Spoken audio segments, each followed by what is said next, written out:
खते आणि बियाणांचा काळाबाजार रोखण्यासाठी अलर्ट मोडवर काम करा, जिल्हाधिकारी व सुमना पंत.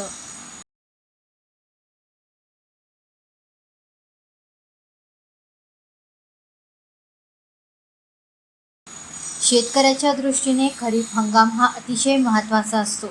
यावर्षीच्या खरीप हंगामाकरिता चंद्रपूर जिल्ह्यासाठी रासायनिक खते आणि बियाणांची मागणी नोंदविण्यात आली आहे. आज घडीला जिल्ह्यात खतांचा मुबलक साठा उपलब्ध आहे. चंद्रपूर जिल्ह्यातील प्रत्येक शेतकऱ्याला प्राधान्याने खते आणि बियाणे उपलब्ध करून द्यावे. परराज्यातील शेतकऱ्यांना त्याची विक्री करू नये.